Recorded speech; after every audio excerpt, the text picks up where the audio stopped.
আসসালামু আলাইকুম।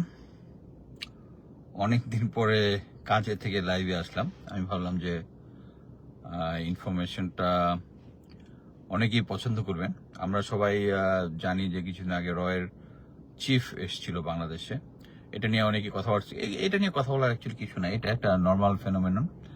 আমাদের দেশের গোয়েন্দা সংস্থার প্রধানরা প্রতিবেশী দেশে যাবে, তাদের আসবে, বাট এইটা আসার মধ্যে একটা স্পেশালিটি ছিল। স্পেশালিটি হচ্ছে আমি যখন ত্রিবেদী সাহেব যখন মন্ত্রীর পদমর্যাদা নিয়ে বাংলাদেশে এসেছিল, তখন কিন্তু আমি বলেছিলাম যে সে কোনো একটা স্পেশাল ইন্টারেস্ট নিয়ে আসছে কিছু একটা কাজে, এবং তার পদ পদবি দিয়ে সে একটা ইনফ্লুয়েন্স করার চেষ্টা করছিল। আমি যে জানতে পারলাম যে আমরা জানি যে 5 তারিখে 5ই আগস্ট বলবো না, 36 জুলাই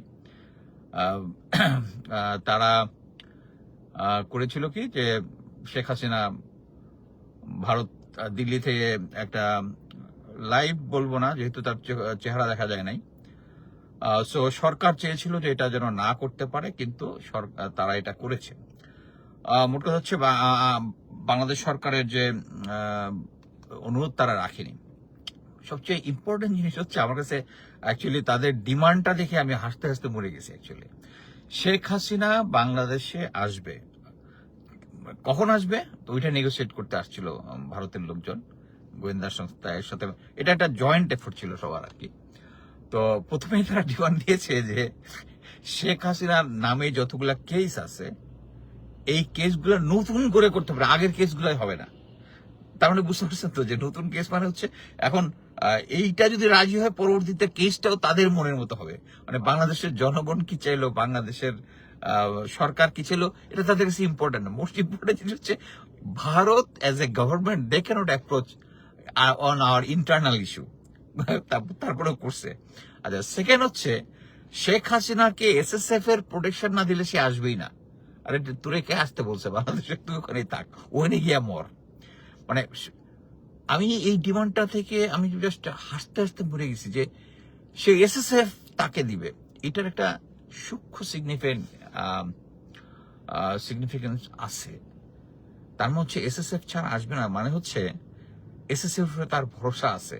তার মানে হচ্ছে আর্মির উপর ভরসা আছে। কেন থাকবে না? জেনারেল ওয়াকার তো এখন সেনাপ্রধান, এখনো আছেন, তাকে রেখে দিচ্ছেন। আমি অ্যাকচুয়ালি বিএনপি তারেক রহমানের হিসাব টিসাব কিছুই বুঝতেছি না। এই কারণে মানে আর্মি, নেভি, এয়ারফোর্সে যারা শেখ হাসিনার আমলে গুম খুন থেকে শুরু করে মাত্র 15 জনকে অ্যারেস্ট করছে, বাকি সব কিন্তু রয়ে গেছে। এবং যদি এটাতে রাজি হয় তখন এসএসএফ এ জেনারেল ওয়াকার সুইটেবল লোকদেরকে ওখানে পাঠাবে। নেক্সট হচ্ছে বলছে যে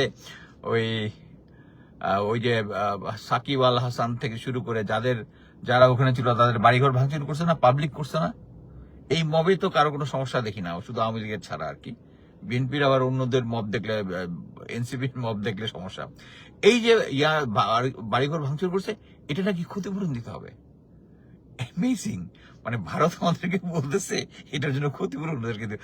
আসলে আওয়ামী লীগ ওই যে কয়েকদিন আগে অর্ক বাহাদুরি নাকি একজন বলছে যে আওয়ামী লীগ আর বিজেপি, মানে আওয়ামী লীগ হচ্ছে বিজেপির অঙ্গ সংগঠন, তাই হয়ে গেছে। কারণ ওইদিকে বিজেপি চালাচ্ছে, তাদের পক্ষ হয়ে তারা কথাবার্তা বলতেছে। আরেকটা হচ্ছে আমাদের মাননীয় প্রধানমন্ত্রীকে ওই ভারতে যাওয়ার আমন্ত্রণ, এটার জন্য। এবং আমি যেটুকু শুনেছি, ভারতে এখন যাবে কিনা আমি জানি না, বাট শুনেছি সবগুলোই ডিনাই করে দিয়েছে। ব্রাভো। আমি মনে করি যে এটা একটা গুড ডিসিশন নিয়েছে।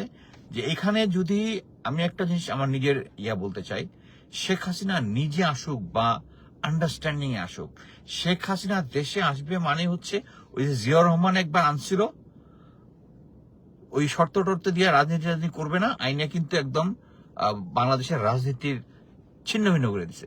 সেম জিনিস হবে। শেখ হাসিনা যদি আসে তাহলে যেভাবেই আসুক দেশের মধ্যে একটা গৃহযুদ্ধ হবে, এবং এই ক্রাইসিস ইন্ডিয়া কাজে লাগবে।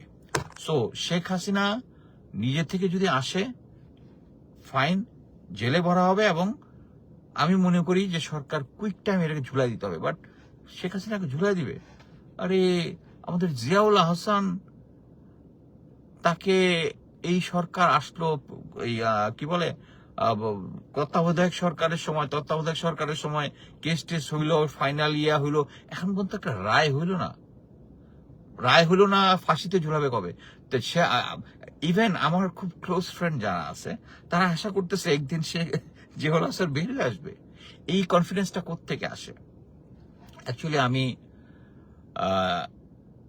একজন খুব সরকারের খুব ক্লোজ একজন সার্ভিং সেনা অফিসারের কাছ থেকে যেটা শুনছি যে স্যার তারা মানে হচ্ছে জেনারেল ওয়াকারের যারা আছে, DMI, OC, commandant SU, brigadier general Shams, তারপর হচ্ছে প্রিপেয়ার্ড হয়ে আসে নাই, নামগুলো ভুলে গেলাম, তার যে ডেপুটি যারা আশেপাশে আছে, মেইন হচ্ছে শামস, তারা একটা প্রভাগেট করতেছে আর্মির ভিতরে যে শেখ হাসিনা আসলে সবকিছু স্ট্যাবল হবে এবং আর্মি শেখ হাসিনার সাপোর্টে থাকবে, প্রভাগেট করতেছে। এটা হচ্ছে লো লেভেলে একটা অফিসারদের একটা গুটি করার মধ্যে। বাট কথা হচ্ছে এটার কারণ একটাই, ওই যে এসএসএফ এর উপরে আস্থা।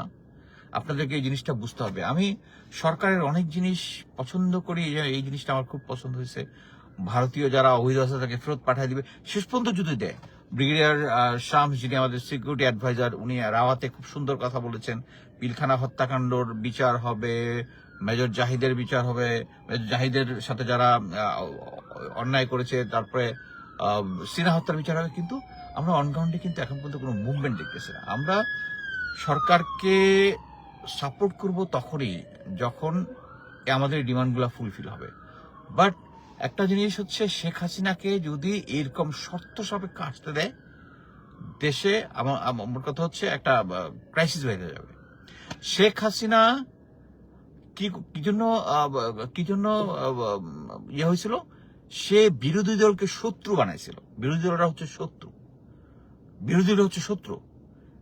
বিএনপি কিন্তু একই কাজ করতেছে, বিরোধী দল মানে হচ্ছে শত্রু। রাশেদ খানকে ভালো করছে জামাত এনসিপি নয় কুচ্ছা করার জন্য, উনি যেটা করতে পারবে না, কারণ উনি করলে বিভিন্ন জায়গাতে আসে, তো রাশেদ খানকে মাউথ পিস বানাইছে, সে এখন তার পক্ষে ইয়া করতেছে।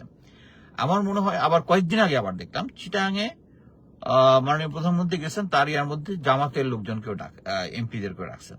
This is a good thing.